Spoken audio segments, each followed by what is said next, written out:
Dans cette vidéo, on va voir la différence entre le marché des CFD et le marché des futurs pour essayer de bien comprendre et de faire la distinction entre ces deux car elle est très importante lorsque vous commencez à vouloir investir dans plusieurs actifs en bourse. Et on commencera cette vidéo avec l'introduction et il y aura la définition et le fonctionnement. On verra également les principales différences entre les CFD et les futurs. On verra également quel instrument pour quel trader. Donc, est-ce qu'il y a un instrument qui est plus adapté à un trader qu'à un autre? Et on verra également les avantages et les inconvénients.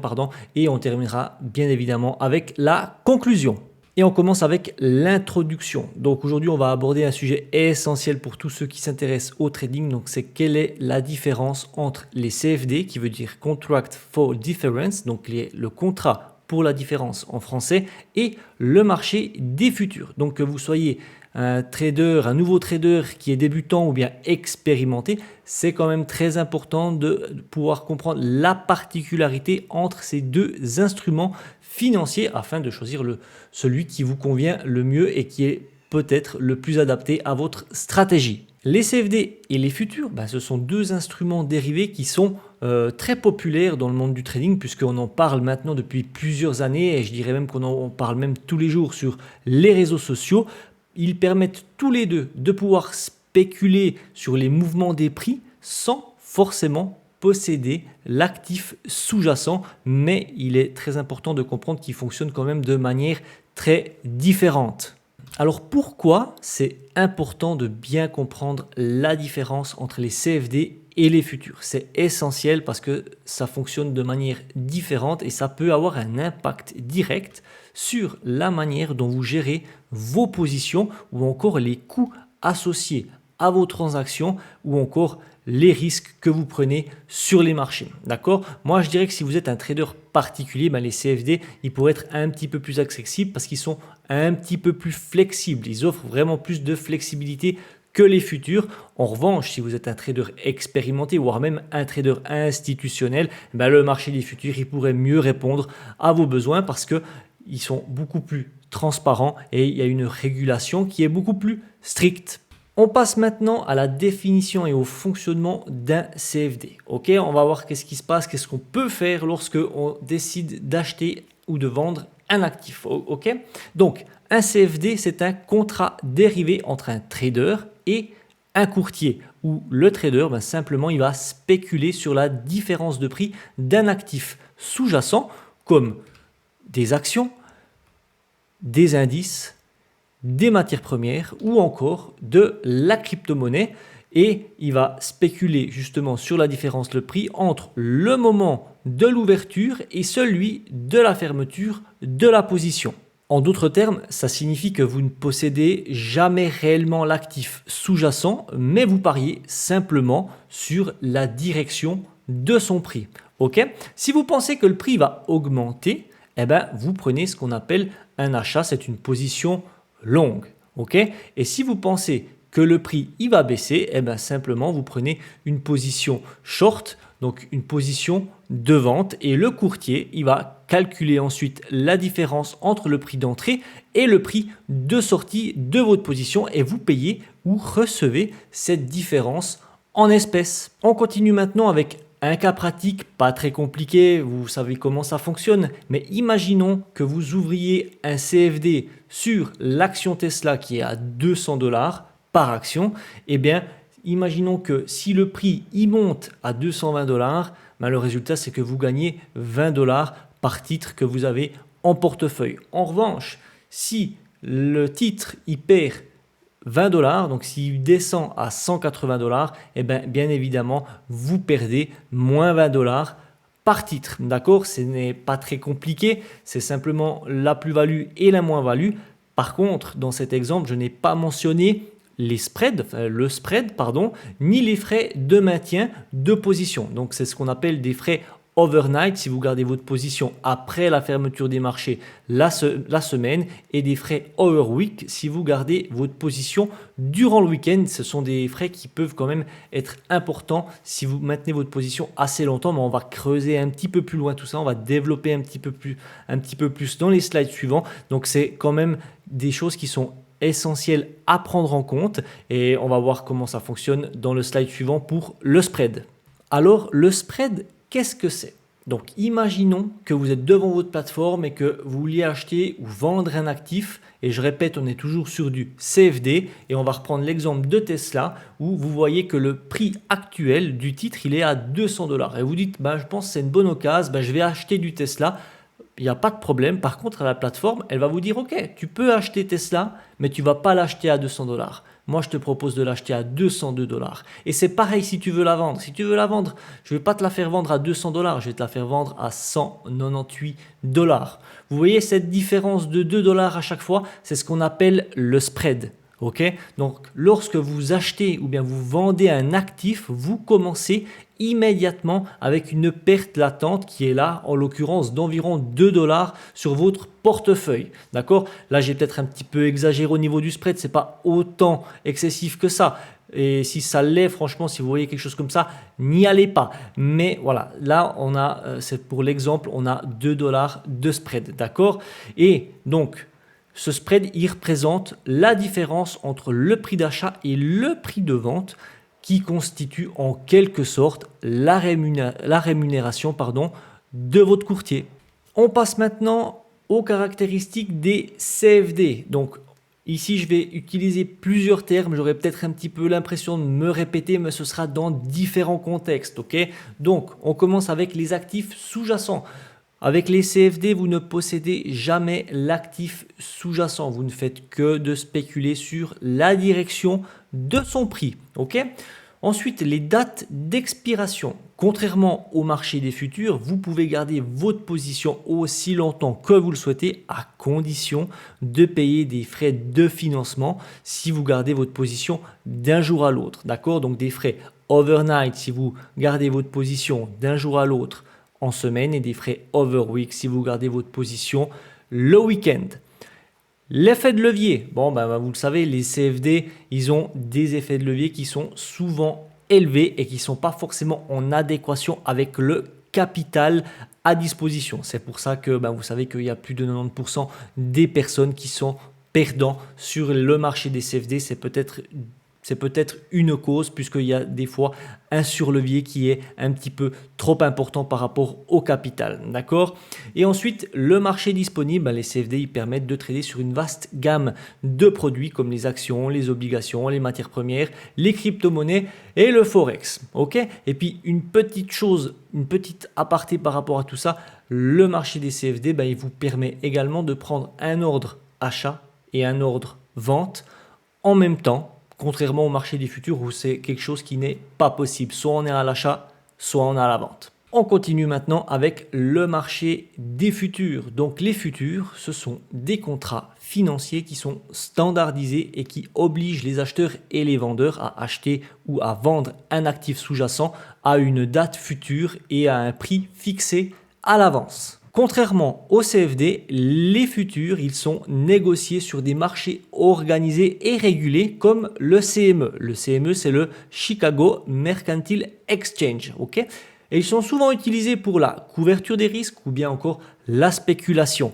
Mais chaque contrat est standardisé, ce qui signifie que la taille du contrat, la date d'expiration et la qualité de l'actif, ils sont prédéterminés. D'accord? C'est-à-dire que si vous voulez acheter un contrat sur l'or, vous savez qu'est-ce que vous avez acheté, la taille que vous avez acheté, vous savez la date d'échéance, donc à quel moment votre contrat il va arriver à terme, où il vous faudra prendre une décision d'achat ou de vente, ou peut-être en cours de route, et vous savez la qualité de l'or que vous achetez. Les futurs, ils sont particulièrement populaires pour ce qui est commodité, mais par contre on peut également acheter des indices ou des obligations. Quand je parle commodité, on peut également acheter de l'or, de l'argent, tout ce qui est matière première, et également du pétrole ou encore du gaz, d'accord? Mais il y a beaucoup de traders, en tout cas beaucoup de traders institutionnels qui utilisent les futurs car ces contrats, ils vont leur permettre de se couvrir des risques qui sont liés aux fluctuations d'un actif sous-jacent, surtout dans l'industrie où les prix des matières premières, ça fluctue énormément. Et comme je l'ai dit tout à l'heure, si vous souhaitez acheter un actif, vous prenez un contrat acheteur et vous êtes long sur une position. Et si vous souhaitez vendre un actif, vous êtes short sur cette position. D'accord? Et pour rappel, si vous êtes acheteur sur un actif, vous ne pouvez pas être en même temps vendeur. C'est-à-dire que vous pouvez simplement prendre un contrat à l'achat, mais pas un contrat de vente. D'accord? Si vous achetez un contrat à l'achat à ce niveau-là et qui monte jusqu'ici, simplement vous devez vendre son égal pour pouvoir sortir du marché. D'accord? Vous prenez un contrat à l'achat, vous voulez sortir, et vous vendez ce que vous avez acheté et vous sortez de votre position. Continuons maintenant avec un exemple de fonctionnement avec un contrat futur comme on a vu tout à l'heure. Donc imaginons que vous achetiez un contrat à terme sur le pétrole et qui expire dans 3 mois. D'accord? Le contrat, il vous engage à acheter un certain montant de pétrole à un prix qui est fixe. D'accord? Disons 70 $ par baril. Si à l'expiration du contrat, le prix du pétrole il est monté à 90 $ par baril, vous réalisez un profit de 20 $. En revanche, si le prix il est tombé à 50 $, vous subissez une perte. Évidemment, ici, il n'y a pas de frais de maintien comme les CFD. Par contre, il y a des frais de contrat qui s'appliquent à chaque fois. D'accord? Si vous achetez un contrat, il y a un frais. Peu importe le temps que vous le gardez. Vous le gardez 1 jour, 2 jours, 3 jours, 1 mois, 2 mois, jusqu'à l'expiration, les frais de contrat seront identiques et il n'y aura pas plus de frais de contrat que le contrat que vous avez acheté. Ok? On continue maintenant avec les caractéristiques des futurs. Donc je vais réutiliser les mêmes termes que j'ai utilisés tout à l'heure pour les CFD et on commence avec l'actif sous-jacent. Donc avec les futurs, vous avez un contrat qui vous oblige à acheter ou à vendre un actif réel à l'avenir. Donc à savoir que si vous achetez par exemple des barils de pétrole, c'est vrai que si vous gardez votre contrat jusqu'à l'échéance, il y a quand même des possibilités que vous fassiez livrer l'actif physiquement. Après, bien évidemment, c'est un petit peu plus complexe que ça puisque le pétrole, vous savez, les barils, ils sont stockés, donc il y a des frais de stockage. Là, on va un petit peu plus loin. Mais toutefois, en pratique, de nombreux traders y clôturent leur position avant l'expiration justement pour éviter de se faire livrer l'actif réellement, physiquement. Ok? La date d'expiration. Chaque contrat à terme a une date d'expiration spécifique après laquelle vous devez soit acheter, soit vendre l'actif sous-jacent. Après, bien évidemment, il y a des stratégies que certains traders peuvent appliquer qui s'appellent de faire simplement rouler la position. Donc, ça veut dire qu'ils ne se débarrassent pas forcément de leur actif, mais qu'ils ont toujours leur actif en portefeuille avec une date d'échéance qui est plus lointaine. Après, ça revient dans les grandes lignes, pour pas aller trop dans le technique, ça revient simplement à vendre leur position à l'échéance et racheter un contrat avec une date d'échéance qui est un peu plus lointaine. Ok? Effet de levier. Comme avec les CFD, il est possible de trader des futurs avec un effet de levier, mais celui-ci il est souvent plus régulé et nécessite des marges plus élevées. D'accord? C'est-à-dire que déjà, premièrement, si vous voulez faire du levier, il faut quand même le capital derrière qui soit là, d'accord? Parce qu'on va vous demander des marges, on va vous demander des garanties si vous voulez vraiment faire un levier un peu plus important, d'accord? Par exemple, vous voulez acheter un contrat sur l'or, peut-être que votre broker, votre courtier, il va vous dire, ok, tu vas acheter ce contrat ici, moi je te demande simplement de garder 10 000 $ dans ton portefeuille comme garantie sur ton compte. Voilà, c'est ton appel de marge, c'est ta marge que tu dois avoir pour pouvoir le droit de posséder cet actif au prix que tu souhaites l'acheter. D'accord? C'est comme ça que ça fonctionne. Marché régulé. Les futurs, ils sont négociés sur des bourses régulées, ce qui signifie plus de transparence et plus de sécurité pour les traders. Ce n'est pas comme les CFD où il y a simplement vous et en face, votre contrepartie, c'est votre courtier. D'accord? Là, ça ne se passe pas comme ça. entre les acheteurs et les vendeurs, ce qui se passe, c'est qu'entre deux, il y a une chambre de compensation qui, elle, va assurer la sécurité de toutes les transactions entre les acheteurs et les vendeurs, et même les dépôts ou augmentation des marges. Et ça, c'est tout la chambre de compensation qui va décider. On continue maintenant avec les symboles des actifs qu'on peut voir sur le marché des futurs. Ok, donc il faut savoir que chaque actif a son propre symbole pour représenter les contrats. D'accord? Par exemple, le Nasdaq, si vous cherchez le Nasdaq, ben, vous savez que par exemple l'ETF du Nasdaq, c'est le QQQ. Ben, le contrat à terme pour le Nasdaq, ça va être le NQ. Et le contrat à terme pour le Dow Jones, c'est le YM. Et le contrat à terme pour le SP500, ça va être le ES. D'accord? Et il faut savoir qu'il y a des lettres qui sont après par exemple ici, le NQ, j'ai mis un H. Ici, NQ, j'ai mis un M. Et ici, NQ, j'ai mis un Z. D'accord?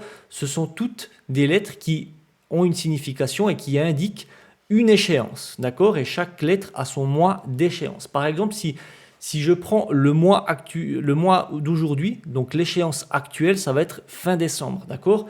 Donc, si vous cherchez l'actif du Nasdaq, ça va être NQZ. Ça va être la lettre Z puisque l'échéance, ce sera pour fin décembre. Ce sera comme ça que ça fonctionne. Et ce sera pareil pour chaque autre actif. La base pour le Nasdaq NQ, pour le Dow Jones YM et pour le SP500 c'est ES. Et tout ce qui va faire la différence pour les échéances des contrats, ce sera la Z qui suivra le ES, le YM ou le NQ. D'accord? Donc pour échéance à décembre, pour le Nasdaq c'est NQZ, pour le Dow Jones YM Z et pour le SP500 ESZ. On continue maintenant avec la valeur des contrats. On va regarder les valeurs pour le Nasdaq, le Dow Jones et le S&P 500. Donc, si vous prenez un contrat, chaque fois qu'on avancera d'un point, que le Nasdaq il avancera ou qu'il reculera d'un point, ça fera 20 $ du point. 2 contrats, 40 $ et 5 contrats, ça fera 100 $ du point. Pour le Dow Jones, il est un petit peu moins cher, ça fera 5 $ du point pour un contrat, 10 $ pour 2 et 25 pour 5 contrats.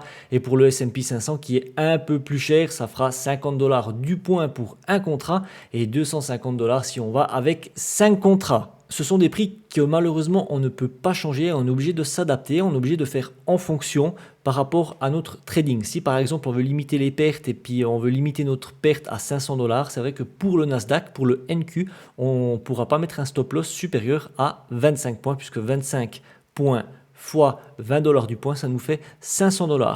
En revanche, si on veut être un petit peu plus large, on peut très bien basculer sur des contrats qu'on appelle des micros. Là, on a le NQ qui est le mini, mais si on bascule sur le micro, donc le micro Nasdaq, le MNQ, avec un contrat, on ne sera plus à 20 $ du point, mais on sera à 2 $ du point. Et pour 5 contrats, on ne sera plus à 100 $ du point, mais on sera à 10 $ du point. Donc voilà, ça c'est la solution si on veut être un petit peu moins exposé au risque sur les marchés. Et c'est pareil pour le Dow Jones, c'est YM pour le mini et pour le micro c'est MYM où la valeur du point pour un contrat elle est de 50 centimes et pour 5 contrats elle est de 2,50 $ et ce sera la même chose pour le S&P 500. Au lieu de prendre l'actif ES, on ira chercher le MES pour avoir les micros. On continue maintenant avec la notion de point et de tick. Les contrats à terme sur le marché des futurs et notamment sur les indices, je parle vraiment pour les indices, le S&P 500, le Nasdaq ou encore le Dow Jones, ils sont basés sur des unités de prix qui sont appelées tick et points, d'accord, avec chaque contrat ayant sa propre taille de tick et sa valeur associée. Pour les points, c'est la variation standard de l'indice sous-jacent. Par exemple, le S&P 500, il est à 5000, il va à 5001, c'est une variation de 1 point. Le tick, c'est la plus petite unité de variation de prix qui est permise pour chaque contrat, d'accord? La valeur d'un tick est plus petite que celle d'un point et elle dépend du contrat. C'est pour ça que je dis là, on parle du contrat sur les indices. En général, il faut plusieurs ticks pour former un point. Par exemple, un contrat sur le NQ, donc sur le mini Nasdaq, la valeur du tick, elle sera de 0,25 points. D'accord? Et la valeur de ce tick en dollars, elle sera de 5 dollars. OK? Parce que 1 point équivaut à 4 ticks. C'est-à-dire qu'on va passer de 0,25, 0,5, 0,75 et le point supérieur. D'accord? 1 point est égal à 4 ticks. Un contrat sur le NQ est égal à 20 dollars du point. On divise les 20 dollars du point par les 4 ticks. Ça nous fait 5 dollars. D'accord? On va regarder sur le tableau. Ce sera peut-être un petit peu plus pertinent. Puis ce sera un petit peu plus visuel. Donc imaginons qu'on est sur le Nasdaq toujours et on part des 20 000 qu'on a juste ici. D'accord? Et si on va de 20 000 à 20 000,25, on aura fait un tick qui équivaut à 5 dollars. OK?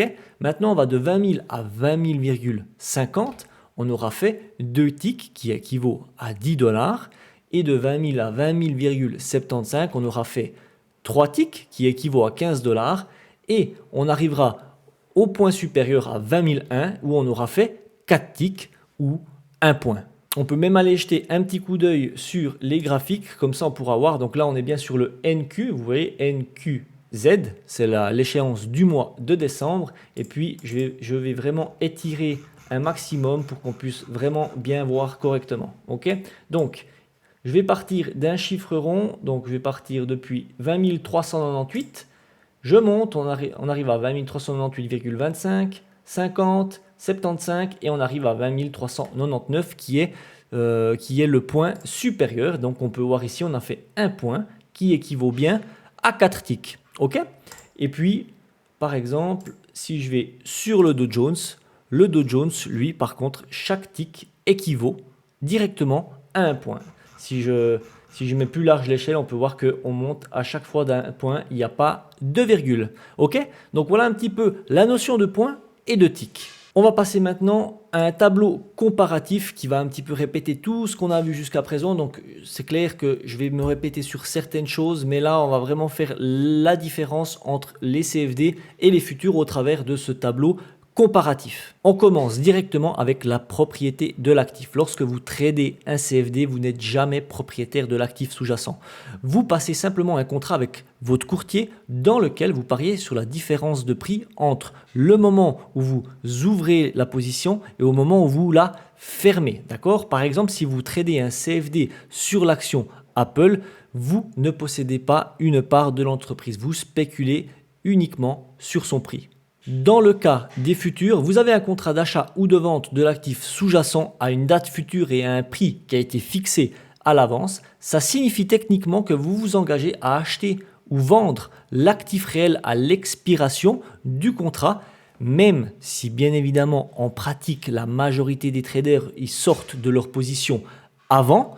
Les futurs ils sont donc utilisés pour la livraison de l'actif dans certains secteurs, notamment celui des matières premières.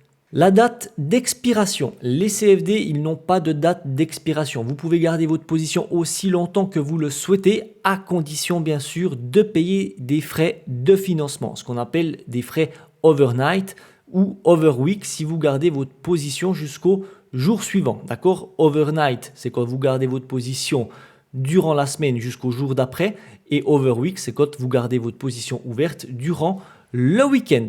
Ça peut être vraiment un avantage pour quelqu'un qui veut garder une position sur du très long terme, donc je dirais plus que 3 mois, 6 mois, une année, mais attention tout de même parce que les frais cumulés, ça peut vraiment avoir un impact significatif sur votre performance avec le temps.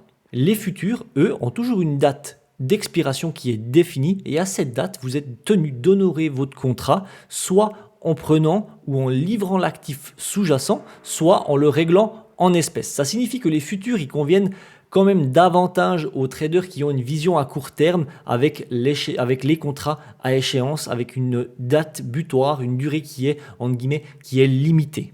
Effet de levier. Donc oui, les CFD, ils offrent généralement un effet de levier qui est plus élevé que la moyenne, ce qui permet aux traders de prendre des positions importantes avec un capital de départ qui peut être relativement faible et qui n'est pas du tout en adéquation avec le levier utilisé. Cependant, faire du surlevier, ça signifie aussi que les risques qui sont amplifiés et que les pertes potentielles, elles peuvent dépasser véritablement l'investissement initial si le marché il évolue défavorablement. Les futurs, eux, ils permettent également d'utiliser un effet de levier, mais celui-ci il est souvent plus réglementé avec des exigences de marge qui sont plus élevées que pour les CFD. Ça signifie que les futurs, ils exigent souvent un capital plus important pour ouvrir et maintenir une position. Par exemple, vous voulez prendre un contrat sur l'or, votre courtier vous dira « Ok, si tu veux acheter ce contrat, tu dois avoir sur ton portefeuille en permanence, après acquisition de ce contrat, tu dois avoir au minimum 10 000 $ sur ton portefeuille pour que je te maintienne ta position ouverte. » D'accord? Et cette régulation qu'on peut avoir, cette gestion un petit peu d'appel de marge que fait la chambre de compensation, c'est quand même un gage de sécurité, mais c'est vrai qu'elle peut être contraignante pour des particuliers qui n'ont pas forcément un portefeuille conséquent, mais aujourd'hui avec les propres firmes, c'est chose qui peut être résolue.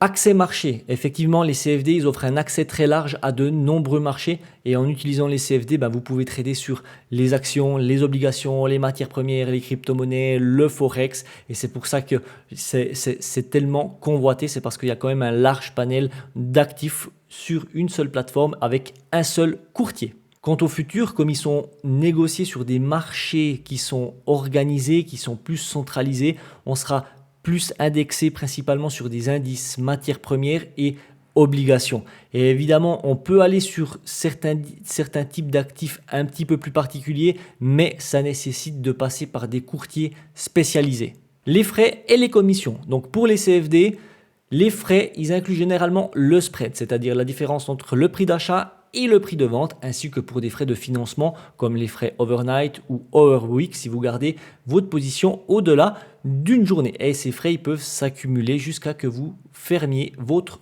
position. Concernant les futurs, les frais ils sont principalement constitués de commissions fixes à l'ouverture et à la fermeture de chaque position. Comme les contrats futurs, ils sont régulés, les frais de transaction, ils sont plus transparents. De plus, il n'y a pas de frais overnight car les futurs, ils ont une date d'expiration qui est prédéterminée. Ça permet et ça peut être un avantage pour ceux qui veulent maintenir leur position à moyen terme sans être affectés par des frais quotidiens. La régulation, et attention là c'est vraiment très important, surtout pour les points CFD, parce qu'ils sont souvent proposés par des courtiers en ligne et ils sont moins strictement réglementés que le marché des futurs. Et certains courtiers ils peuvent appliquer leurs propres règles, leurs propres pratiques de marché qui sont souvent moins transparentes comme l'ajustement du spread ou encore le slippage qui est l'écart du prix. Et pour imager le slippage, c'est imaginer vous attendez que le prix arrive à 100 $ par exemple et au moment où vous voyez arriver à 100 $, vous cliquez et vous n'êtes pas exécuté à 100 $, vous êtes exécuté à 98 ou à 99, à 101 ou à 102 $. Et ça, c'est l'écart de prix, c'est ce qu'on appelle le slippage. Donc, il est quand même essentiel de choisir un courtier fiable et le plus réglementé possible. Et du côté des futurs, les contrats ils sont négociés sur des bourses qui sont régulées, ce qui signifie plus de transparence et de sécurité pour les traders puisqu'il y a cette chambre de compensation qui est là pour assurer la sécurité entre les acheteurs et les vendeurs de toutes les transactions. On passe maintenant à quel instrument pour quel trader, d'accord? Est-ce qu'un trader il va plus rechercher de la flexibilité ou il va plus rechercher de la régulation? Qui va chercher quoi?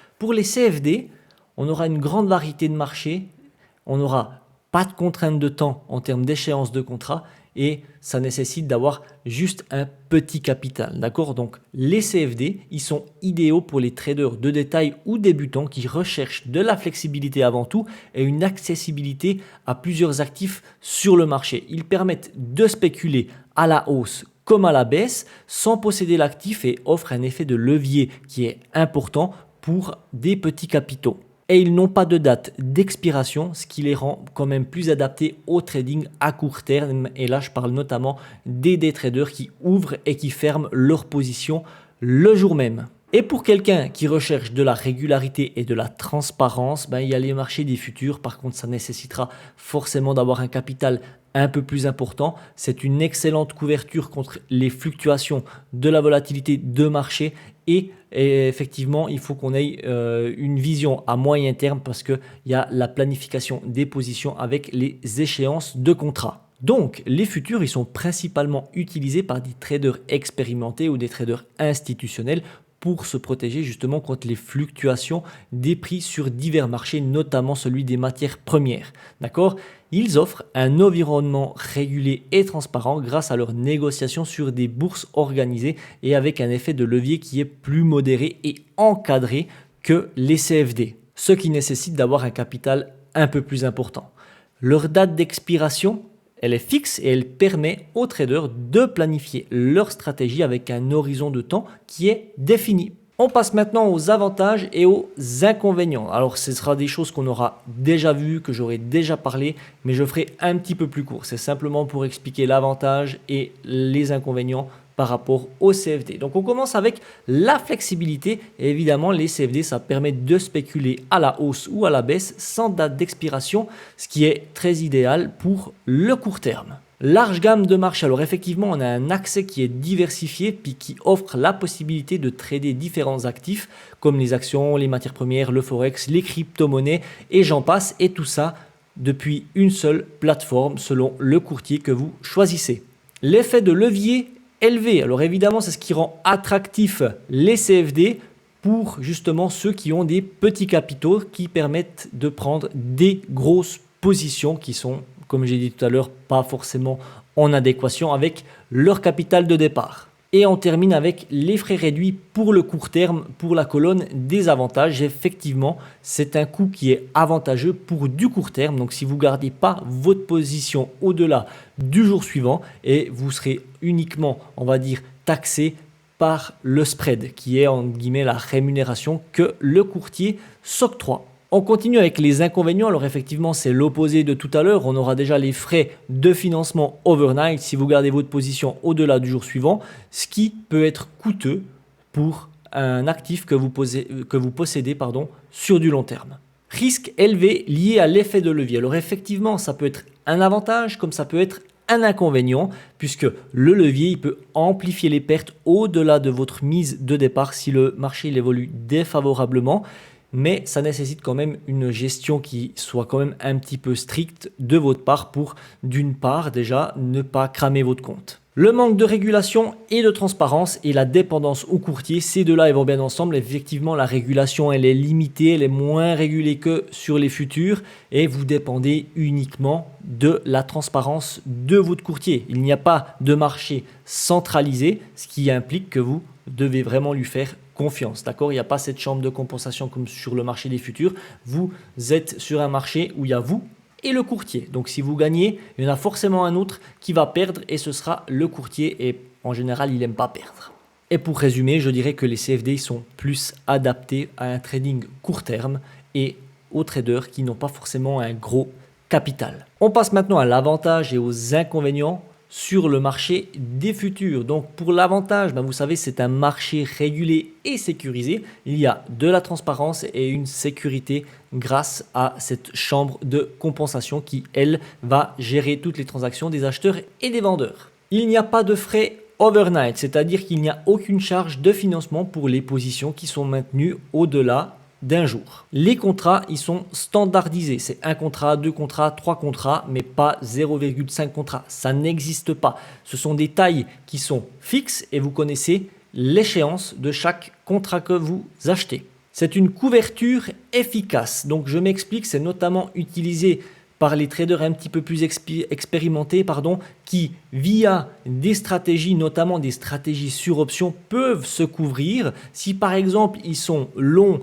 sur un actif, mais qu'ils arrivent, je dis quelque chose au hasard, sur un certain niveau et qui prévoient un retracement du prix pour 1, 2 ou 3 mois, ils vont faire une stratégie principalement via des options où ils vont simplement acheter un actif qui va faire que lorsque le marché retrace un petit peu le prix, donc ils vont perdre d'un côté mais ils vont gagner de l'autre, donc ils se couvrent jusqu'à une certaine échéance, d'accord ? Pour faire dans les grandes lignes, c'est ça. Et du côté des inconvénients, on aura besoin d'un capital qui est un petit peu plus élevé puisqu'on a une nécessité de marge. Si des fois on veut maintenir et posséder un actif en portefeuille, on se doit d'avoir un certain montant dans notre portefeuille pour que le courtier nous permette justement de détenir cet actif. D'accord? Ce qui va forcément limiter l'accès à certains particuliers qui veulent avoir un compte propre à leur nom. Mais aujourd'hui, avec les propres firmes, on a quand même cette possibilité d'avoir un accès à un capital important. Effet de levier plus faible. Alors effectivement, sur les futurs, si on n'a pas le capital, on ne peut pas forcément exercer un effet de levier. Mais c'est clair qu'il y a moins de flexibilité, mais c'est plus sécurisé. Expiration fixe, alors effectivement, là aussi, c'est quand même moins de flexibilité puisque quand on s'engage à acheter un actif, il faut qu'on ait un horizon de temps qui ne soit pas sur du long terme, mais plutôt à moyen terme puisqu'on sait qu'il a une échéance et qu'à un certain moment, le contrat, il n'existera plus. Et le dernier point, c'est moins de diversité des actifs. Effectivement, les futurs, ils sont principalement limités aux matières premières, aux indices, aux obligations et aux devises. En résumé, les futurs, ils sont adaptés aux traders expérimentés et aux traders institutionnels qui recherchent un marché qui est régulé et sans frais de financement, donc des frais overnight, overweek, mais ils demandent un capital qui est quand même important et ils offrent moins de flexibilité pour les particuliers. Et on termine avec la conclusion. J'espère que cette vidéo elle vous a plu et qu'elle a pu répondre à toutes vos interrogations. Si vous n'en aviez pas, j'espère qu'elle vous a au moins appris quelque chose. Dans tous les cas, moi je vous invite à mettre vos retours dans les commentaires, à me poser vos questions. Je vous y répondrai avec plaisir et n'hésitez pas à me dire si vous voulez que je développe diverses thématiques sur certains sujets. N'hésitez pas à me le dire et je ferai le nécessaire, d'accord? Je vous invite également à vous abonner à la chaîne et les liens de mes réseaux sont dans la description de cette vidéo. Voilà, moi je vous dis à tout bientôt pour une nouvelle vidéo et surtout n'oubliez pas de rester prudent sur les marchés. Ciao!